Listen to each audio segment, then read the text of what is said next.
Hey, welcome back to the reading of Chapter 4 of the Oath. Now, so far we have found Evelyn, and she's recovering, and her husband Cliff, only his bottom half of his body has been recovered, and there are questions rising on the horizon. Like, they shot the bear who was supposedly responsible for killing Mr. Benson, but the examination was not conclusive. And now there is a vial of saliva, but what does that saliva contain? And Steve Benson, Cliff's brother, is really wanting to find out if there's any other bears out there, or if maybe something else. Let's go on ahead and read chapter 4 rather, sorry. And discretion is advised. There is just a little bit of violence. Just a little.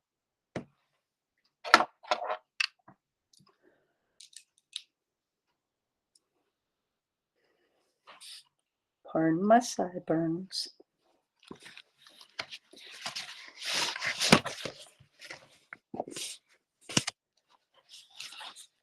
Jonathan came to our home in the early hours of Wednesday, April 9th, after riding most of the night. He was badly beaten, his clothing was torn, and he was bleeding from his mouth and nose. We took him to the doctor immediately and found that his nose and jaw were broken, as well as 3 ribs. Jonathan told us that 4 men from the mining company had assaulted him as he returned home from the mine, and that the attack was retribution for something he had said about the company's owner, Benjamin Hyde. When we asked Jonathan what he had said to warrant such punishment, he would not tell us for fear of being attacked again. From a letter written by Clara Beth Atkins, Jonathan's mother, to her sister Claudia Dunsmith of Oak Springs, dated April 12, 1880. Chapter 4, Hyde River. Deputy Tracy Ellis parked her patrol car in one of the slots outside the sheriff's department in West Fork, some pages from her notebook filled with fresh notes and her mind full of ideas. She'd just turned 30, and although she'd gotten away from Clark County, particularly Hyde Valley, long enough to attend college and the police academy, it hadn't been long enough to lose the feel, the instinct she had about this place. She knew the people. She'd grown up with many of them and now patrolled the valley as a deputy. Something was brewing in Hyde River. She was sure of it. The Clark County Sheriff's Department was located in one of West Fork's vintage stone and brick buildings across the street and a few blocks down from the courthouse. On the main floor, just inside the front door, was the front office where the public could talk to whichever deputy was scheduled to man the front counter. Around the corner from the front office was the examining station for driver's licenses. The same deputy handled that too. Just behind the front office was the cell block with its 3 jail cells, a rack of handcuffs handily located on the wall next to the steel door. Across the room from the front counter was the office of the county sheriff, Lester B. Collins, a man known and mostly liked for his laid-back practicality. His self-written job description was to keep the peace so people could go about their business without too much commotion. That didn't mean he always enforced the laws much. By now, he had been reelected so many times he'd become an institution in Clark County. At the moment, he was well planted in his chair, reading some arrest reports and playing with a rubber band stretched around his fingers. He was still lean and fit in his early 50s with a stony face and short cropped hair that made him look like a Marine, which he had never been. No matter, he liked conveying the image of a tough cop, a quality even his deputies were known to debate behind his back. His office door was open as it usually was. Tracy knocked on the door jamb and he looked up. Come in and close the door. Tracy followed his order, then sat down, her notebook and case photo in her lap. Collins was reading through a report and shared the news. Phil Garrett got his ear nearly bit off last night. They've stitched it back on, but the doctors don't know if they can save it or not. Tracy wasn't surprised, but she couldn't keep herself from smiling at the thought. Well, at least it can only happen one more time, the ear part. Was it down at the logger? Where else? I've got a warrant out for... He looked through the papers on his desk. Ever hear of Stackmore's? Tracy shook her head. Collins was bothered. Neither have I. I'm not even sure what he looks like or used to look like before last night. Phil Garrett won't be hard to spot from now on. Collins allowed himself a quick chuckle. Anyway, what have you got? Tracy referred to her notes. A lot of weird pieces that aren't coming together. I think the bear attack theory's in trouble, and Steve Benson isn't comfortable with it either.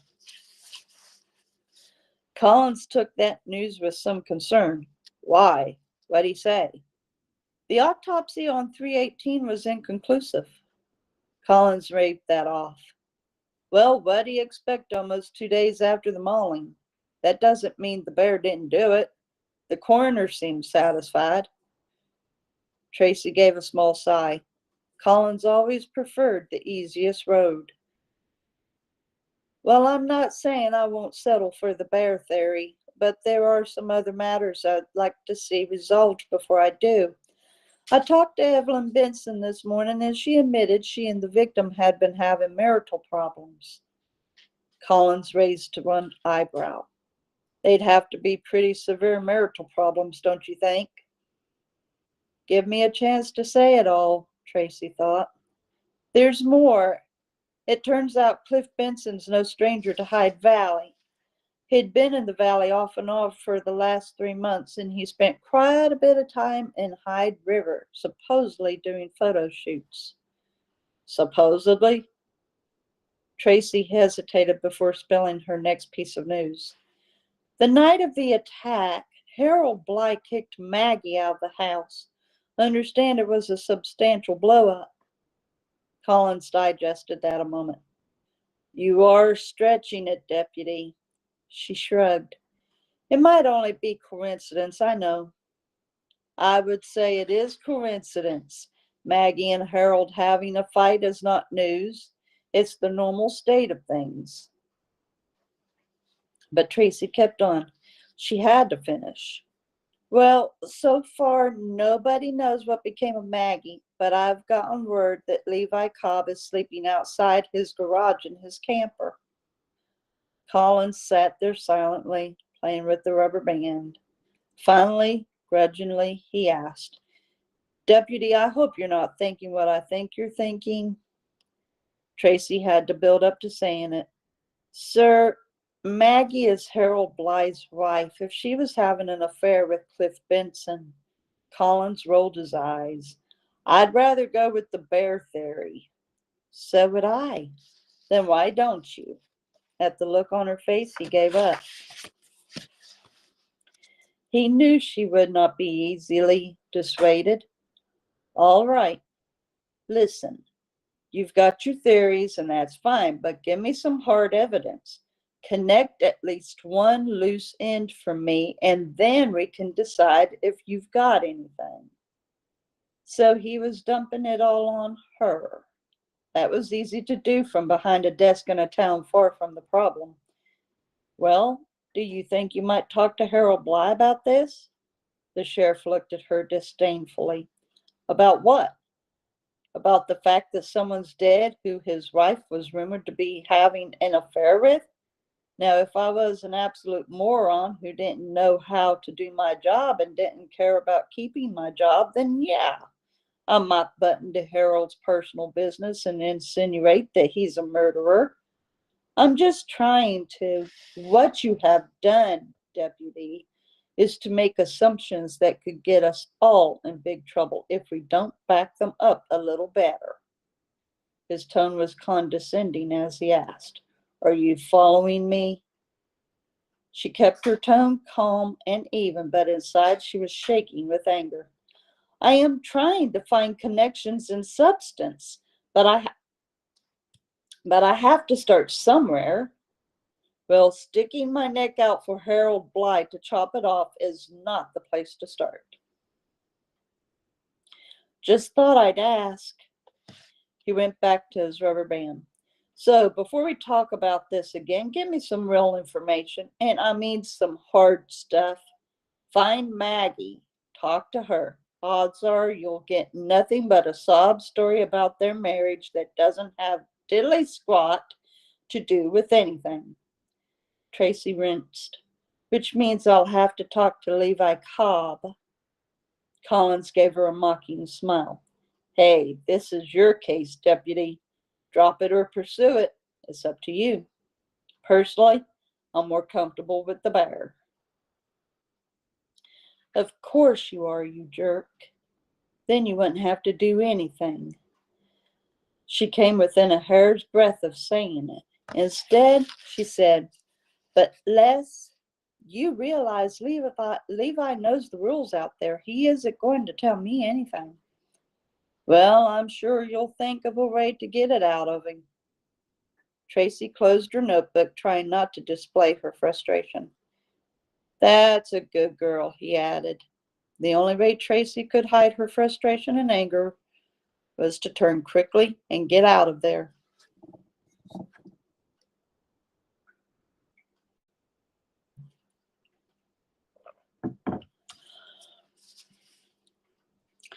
Steve managed to arrange a Federal Express pickup of the vial of saliva. The FedEx van came right to Steve's motel room and sent it off to a biochemist friend at the university. It would arrive the following morning, and hopefully he would get some useful information back. Now, for a visit to Hyde River, Steve got into his camper and drove out of West Fork and through the tightening valley, following the winding road as it followed the river. He passed through Able, took the left fork of the Y, drove on through Nugget and Yellowknife, and knew he was getting close to Hyde River by the mounds of gravel tailings along the riverbed, the last vestiges of the old gold dredging days. It amazed him a little as he considered a sheriff's deputy like Tracy Ellis driving up into the mountains this far to do her job.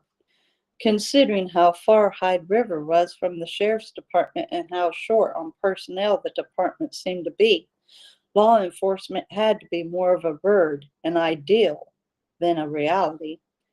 Perhaps that explained the little sign Steve saw posted on the front of a house as he first entered Hyde River, an ominous silhouette of a revolver with the superimposed words, We don't call 911. That about captured it, he thought. They're self-sufficient up here, to put it mildly. Everywhere he looked, he could catch the message. Mind your own business. This wasn't a place where county building codes, weed ordinances, or waste disposal regulations carried a lot of weight. People lived as they pleased. He was reminded of Tracy's warning about strangers asking questions. The dogs were out roaming and lying around as if the whole town owned them.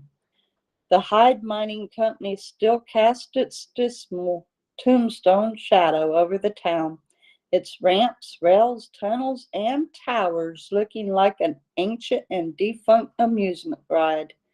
Its old water tower now a weathered pedestal without the tank.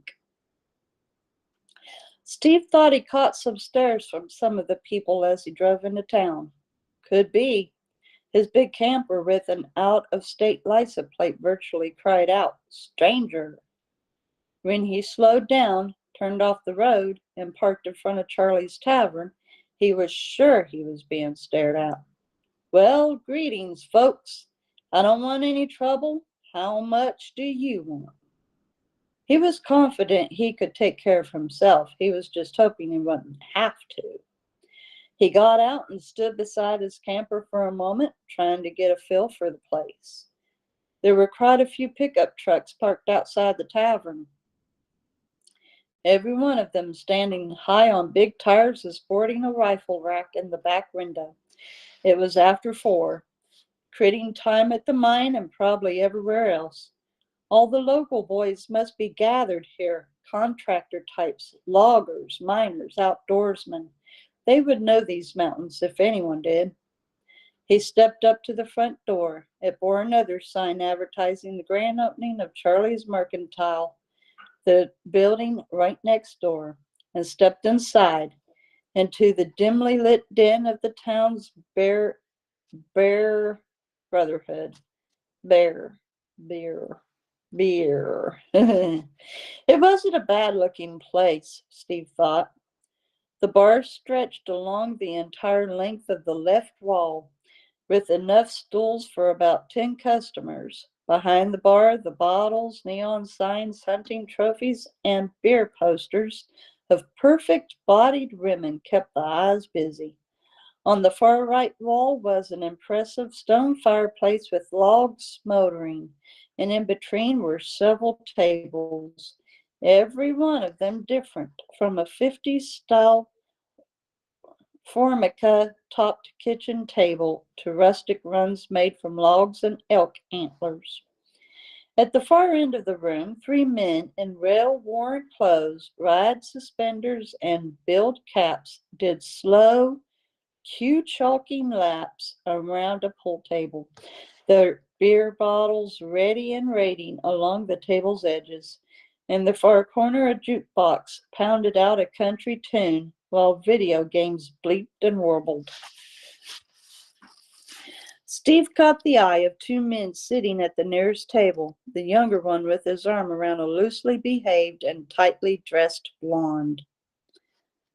The men were dressed in what seemed to be the Hyde Valley uniform, checked flannel shirts, billed caps with brand names on the front, usually a beer or chewing tobacco, ride suspenders, and faded jeans. They were carrying on an animated conversation until they saw him. Then they stopped talking and just stared at him. Steve returned their looks and said hi. They said hi back, but nothing else. "Hi," came a woman's voice. Steve looked toward the waitress behind the bar. She was plump and pleasant-faced and wearing a t-shirt that proclaimed, "Timber dollars feed my family." "Hi," he said, and fumbled in his shirt pocket for a business card. "I wonder if you might help me." Aware that the men were watching him, he stepped up to the bar and presented his card to her. "I'm Steve Benson. I'm a wildlife biologist from Colorado State University, and I've been investigating that bear attack that happened last weekend. The man killed up on Rails Peak." She smiled as she read the card and heard his quick resume. The man in the thick glasses who came up behind her wasn't smiling. "What's going on, Melinda?" She started to answer. "This is... Who'd you say you were?" he demanded. Melinda passed him Steve's card, and Steve recited the reasons for his presence again. "Go get Paul a bear." "A bear," the man ordered, and she went to serve the man seated at the opposite end of the bar. "Mr. Benson, I'm the owner of this place. You got questions, you talk to me." "Brother, it was easy to do the wrong thing in this place. Are you Charlie?" Steve tried to sound friendly, attempting to undo his being a stranger. Charlie read Steve's card again. "That's right. What can I do for you?" Subtitle: "What do you want?" "I need to talk to some people who know these mountains."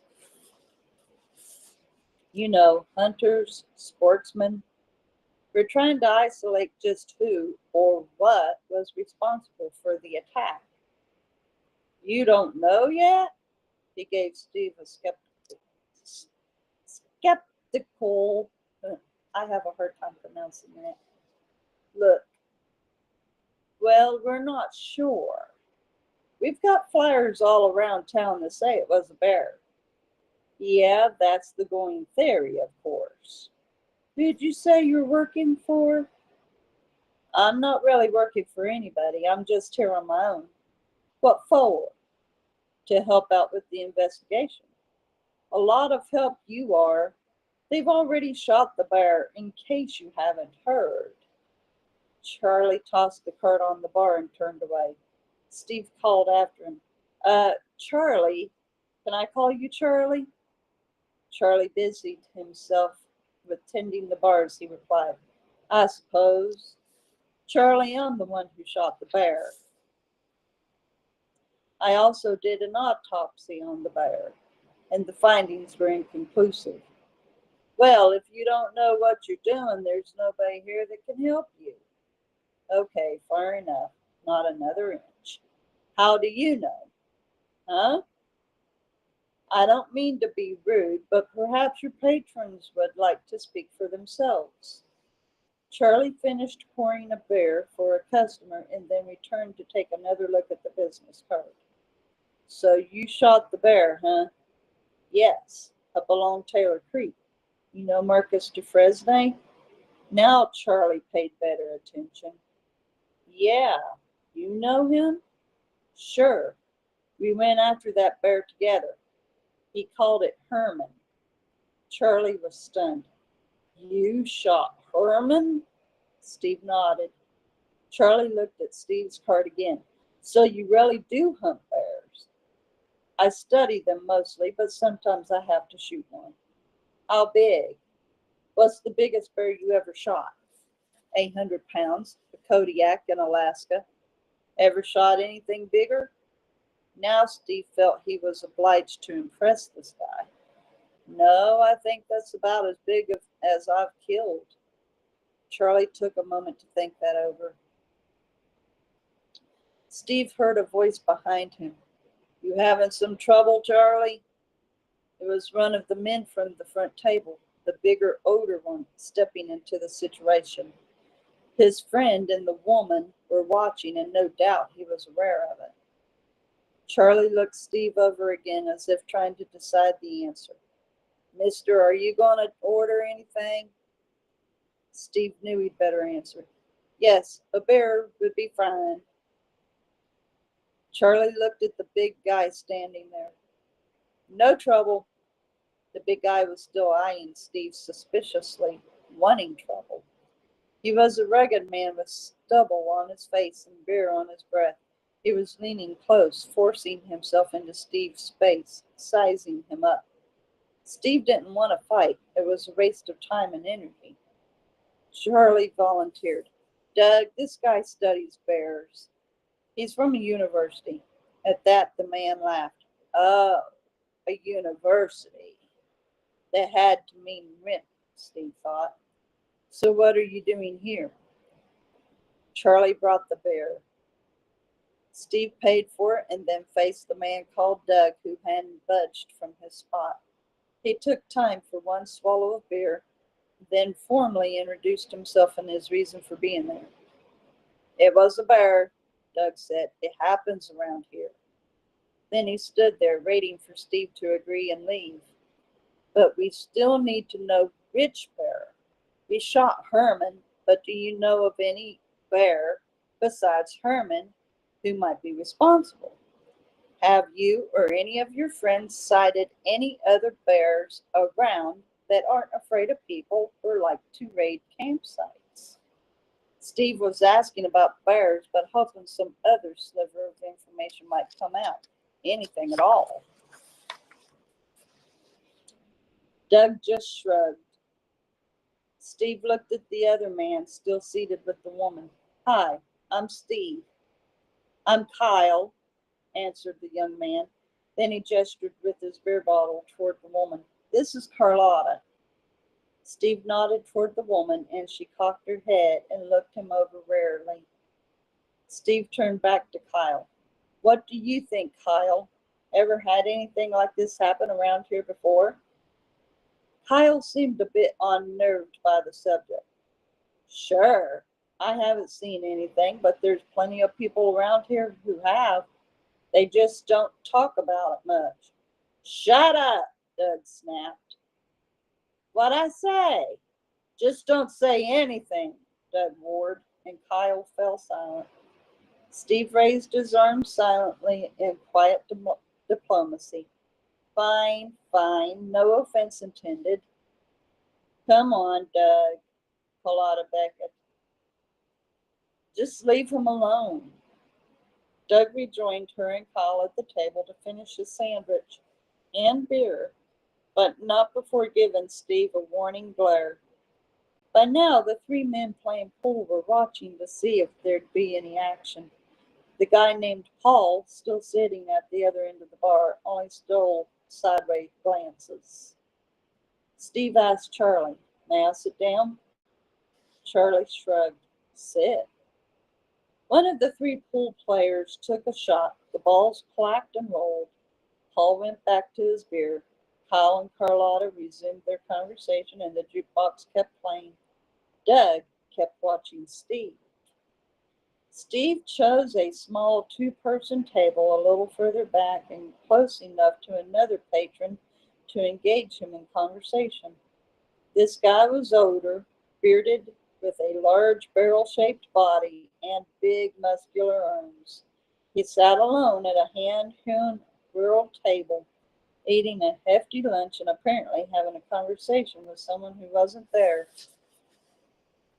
Steve caught his eye and smiled in a neighborly fashion. Hi. The bearded fellow cocked his head and gave Steve a look that carried a lecture in itself. Mister, he said in a low, gravelly voice, if I were you, I'd settle for the bear. Steve made a tiny mental note about how all these people were overstating the obvious. Then he leaned closer and spoke in a quiet voice. But Rich Bear, do you know of any other rogue bear around here? Some bear fishing game may not be aware of. The man had raised his hand to say, hold it. You're in the wrong place to be asking a lot of questions. If Herman did it, then let it go at that. He turned back to his lunch and prepared to take another bite of his sandwich, not looking at Steve as he said, you push this thing any further, you'll get people riled. What if more innocent people get hurt? Steve countered. The man took a large bite of the sandwich and chewed for a moment before remarking through the rod in his mouth, ain't nobody innocent. Listen, the man who was killed was my brother. That registered. The man's eyes narrowed as he looked away and muttered, ooh boy, we're in trouble now. Slap! Steve felt a powerful hand on his shoulder, twisting him around. It was Doug. I don't think he wants to be bothered, the bearded man protested. Doug, I can speak for myself. Not to him, you're not. Then Doug said sideways to Steve, you don't want to talk to him. He's the town's nutcase. The man put down a sandwich and placed his ham-sized hands on the table, ready to get up. Well, maybe he'd like to be the judge of that himself. Steve stood as tall as Doug, if not taller, and this time he invaded Doug's space. Hey, I'm not looking for trouble. I just need information, that's all, and I'll thank you to let me go about my business. Doug had found his excuse. He grabbed a fistful of Steve's shirt and backed him up against a post, knocking a picture to the floor. I'll give you information, Professor. Now the pool players were watching again, and Paul turned completely around on his bar stool. Steve's arms came from somewhere Doug wasn't expecting and restored a comfortable distance between them, landing Doug across the table. Doug was startled. but he got up from the table slowly, looking about, wanting to be sure the other patrons had seen it all. They had. The mood of the place shifted like the flipping of a channel. The stranger had crossed the line. The pool game broke up as the pool players moved in, their cue sticks in their hands. "Hey!" hollered Charlie, running from around the bar. "Now hold on, everybody." Doug righted himself but didn't charge. He was waiting for the reinforcements to gather. Steve looked the pool players over, now standing with Doug, their faces full of confidence and malice. "Now listen, there's a proper way to settle disputes," Steve said coolly. The biggest pool player exchanged an incredulous look with the others. "I think he's telling us what to do." Now Kyle joined up, 5-1. Doug advanced to give Steve a shove, but Charlie stepped in. "All right, now let's break this up." Doug pushed Charlie away. "Stay put, Charlie. We'll be done in a second." Steve braced himself, estimating the force of their weight against his own. He figured he would most likely lose, and it would hurt, too. "Told you," said the big bearded man, coming alongside to stand with him. "Stay out of this, Levi," Doug warned. "This isn't your fight." Levi stood his ground, his big arms loose and ready. 5-1 is no fight at all, Doug." Just then the cowbell over the front door jangled as the door opened and sunlight entered the room. Doug didn't charge, and neither did Kyle. The pool players lowered their cue sticks, disappointment clouding their faces. Steve had his back to the door, and he wondered who they were staring at, but he wasn't about to turn and find out. Then Steve heard a familiar voice. "Can't you boys play a little more quietly? For a minute I thought I heard some trouble in here." Steve stole a glance toward the door. There stood Deputy Tracy Ellis in a casual pose, her hand on the latch of the open door, the sunlight from outside illuminating her olive uniform, her gleaming badge, and that gun on her hip. "Hey, Tracy," Doug greeted her, his tone suddenly civil. "Buy you a beer?" Her eyes went cold as she looked at him. "No thanks, Doug." She looked at Charlie, who had gone behind the bar again. "These guys giving you trouble, Charlie?" Charlie looked at his regular patrons and smiled sheepishly. "Nothing out of the ordinary, just a gentleman's dispute." "Yeah," said Kyle. "We're okay." "Just shoot and pull," said one of the players. Tracy digested that a moment, carefully studying all the looks of innocence. Finally, she smiled. "Then one of you liars get me a Coke." Laughter broke the tension. Tracy sat on a bar stool, and every man returned to his place. Levi sat down to finish his lunch, but Steve remained where he was, still in defense mode. A glare from Doug served as a reminder that the trouble, though contained for now, still remained. Charlie brought Tracy a can of Diet Coke. She popped it open, then turned. She looked at Steve with a smile that bordered on amusement. "Why don't you have a bear, Professor Benson?" I know I say beer and burr the same way. "Professor Benson? Oh, she was one of them now, and he was the outsider." "I already have one," Steve said, and took his seat again, with all eyes upon him. He could see Clark County Sheriff's Deputy Tracy Ellis was enjoying this. This was her turf, her big ride comfort zone, where she knew the ropes and had the authority, and Steve didn't. "Well, go ahead, little lady, and play your game." "I don't need to." Steve took a swallow of beer because he wanted to, not because she had suggested it. "So, Charlie, how's the fishing?" Tracy asked, and Charlie began to report on conditions up and down the Hyde River. One of the pool players gave his input on which flies were working and where. and Paul at the end of the bar boasted about a 25-inch cutthroat he landed just above the mill, wherever that was. Things were lightening up, and Steve could guess that was exactly Tracy's intention. She was fitting right in, deftly handling the local subject matter and even the level of the language. She and these hunks must have all gone to school together. Doug was the only one who wouldn't join in. He downed the last suds from his beer, slammed the bottle down, got to his feet, and strode over to the cash register to settle up with Charlie. Then he left without a word or a look back. Tracy kept talking to the others, but Steve noticed that her smile seemed forced. Then she set the Coke can down so hard it crinkled. "Back to work," she ordered herself. She got off the stool and came over to Steve, speaking in a voice all the patrons would hear. "Dr. Benson, if you've finished your beer, I'd like a word with you outside." That seemed to have the desired effect on the pool players. Steve was in trouble, and they were smiling about it.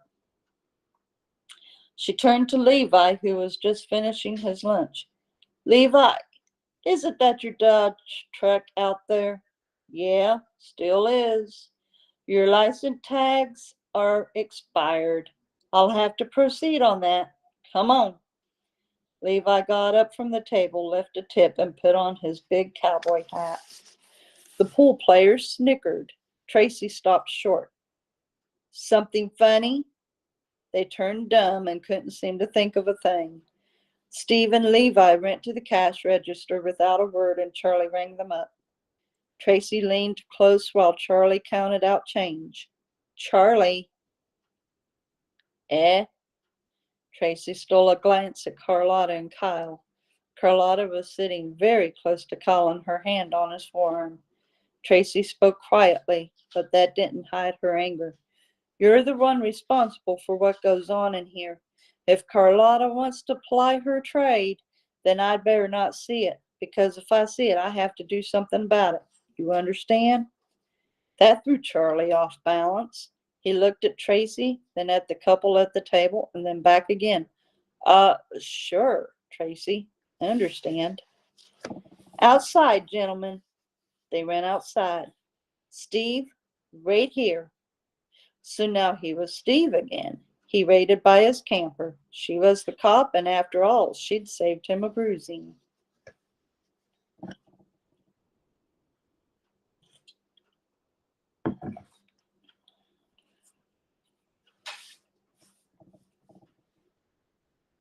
Dribbled a little water. Levi walked along, not saying a word, and Tracy was glad of that for now. She needed time to figure out how she could talk this guy out of some information, but only the information she wanted. Levi was always glad to offer information on the spiritual state of things without being asked, but certain Hyde River secrets you couldn't pry out of him. He was a product of this town, and he knew the rules and lived by them. They came to Levi's truck, the current tags plainly visible on the license plate. Levi bent to take a close look, then tilted his hat back a little and spoke kind words to his truck.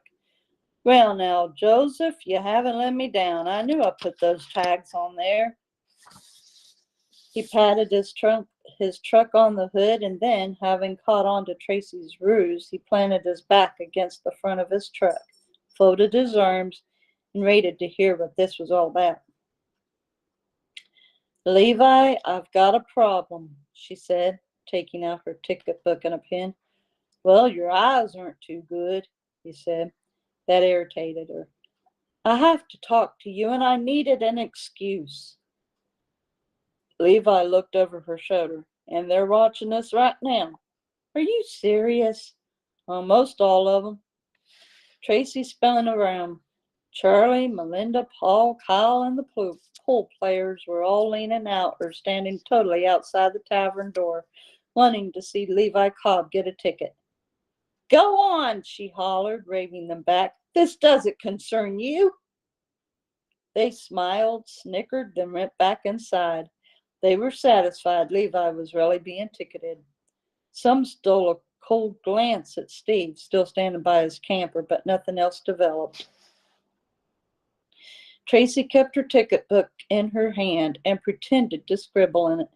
You know about that bear attack, I suppose.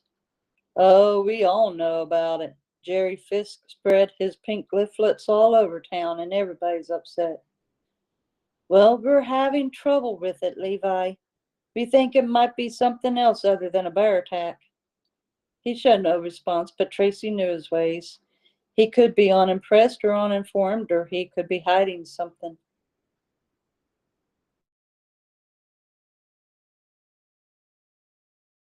Sorry about that. He showed no, let's see. Levi, I heard Harold and Maggie Bly have split up. Is that true? Harold would be the one to answer that. Tracy checked to see if anyone was close before she said, He'd lie to me. Levi thought that over and then nodded in agreement. I need to talk to Maggie, Levi. Do you know where she is? He sighed, looked at the ground for a moment, then back at her. I can't talk about Maggie Bly.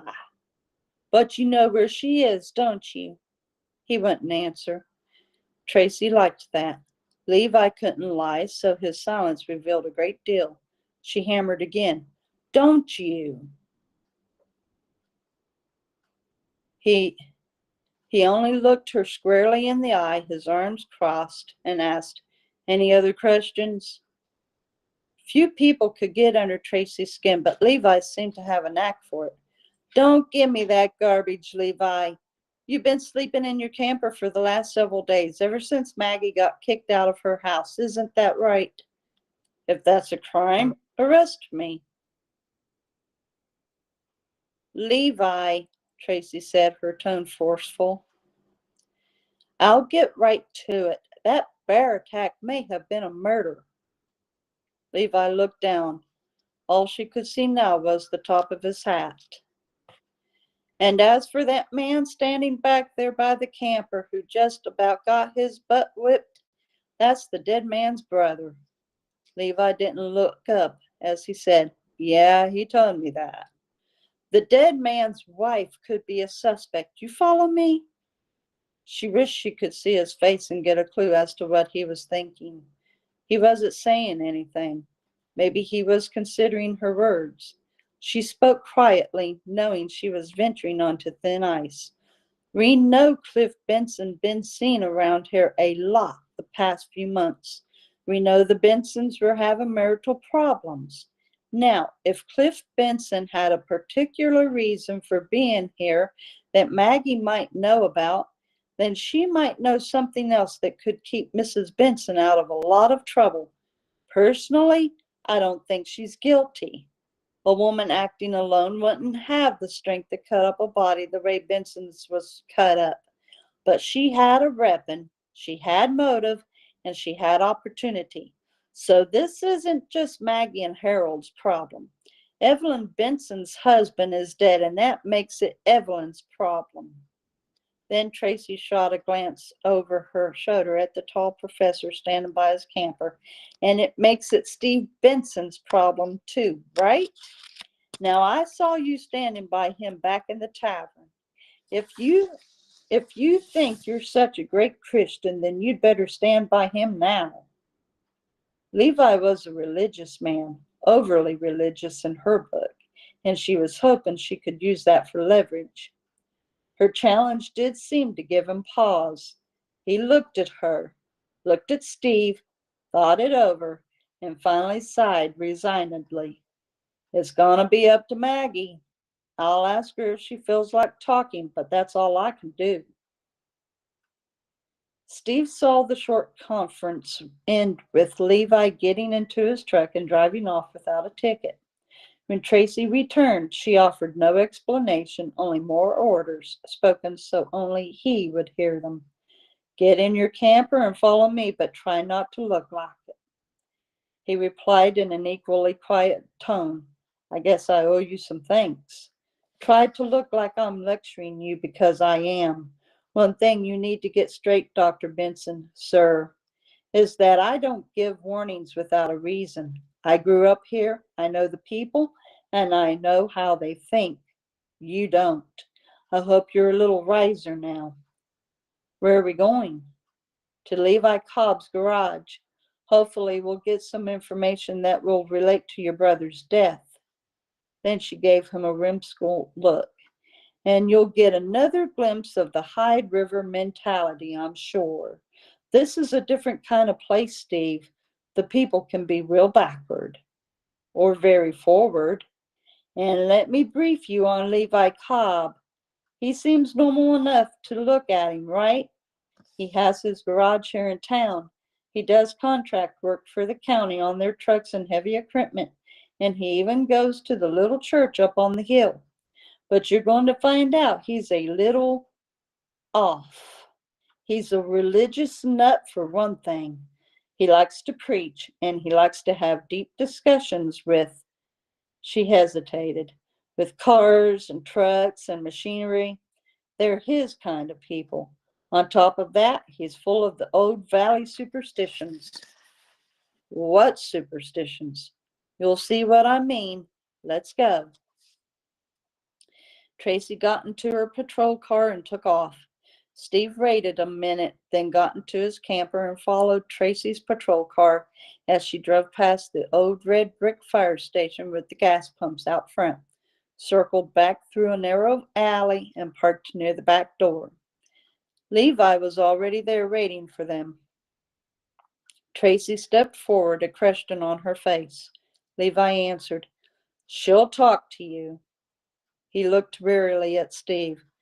"But you'll have to go easy. She's in a sorry state." "Real go easy," Tracy said, catching Steve's eyes to make sure he understood. They followed Levi up the steep, narrow stairway to what used to be the firemen's quarters. Now it was Levi's small apartment, modestly furnished but clean. Toward the street was a kitchen and dinette, everything neatly in place. Toward the back was a living room with sofa, two upholstered chairs, and a coffee table. Steve breathed easier for the moment. He'd been expecting something bizarre. Levi stepped to a door, apparently a bedroom, and peeked inside. Then he beckoned to them to come, but put a finger to his lips. They approached quietly. Levi eased the door open. On the bed was Maggie Bly, curled in a fetal position, her fingers in her mouth, her hair matted with sweat, her eyes wild with fear. She lurched at the sight of them. "It's okay, Maggie," said Levi. "They're friends." Now I am seeing something bizarre, Steve thought. So tomorrow we will continue with the reading of chapter 5.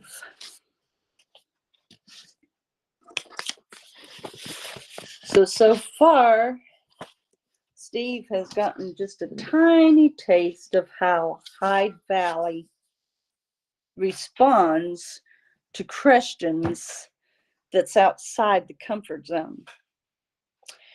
But he's definitely not out of the woods, as you will find out further along in the novel. Anyway, I hope that you have enjoyed the reading of chapter 4, and I would like for Jens to come back for some more and spread the word that there's a story going on, an interesting novel. Now, I would love to give Jens a head up as to what time that I am going to be reading, but I don't have any specific time that I do get to read. And I tried to do a heads up for the reading of chapter 3, and it just really had problems. I had a hard time figuring out how to set that up so that Jens could be ready and rating. So unfortunately, you'll just have to catch it as it comes. Sorry. But I do hope that Jens are enjoying the story of the oath, and it just keeps getting better and a little more odd. Anyway, thanks for watching, and I will see yins later. Yins have a great day.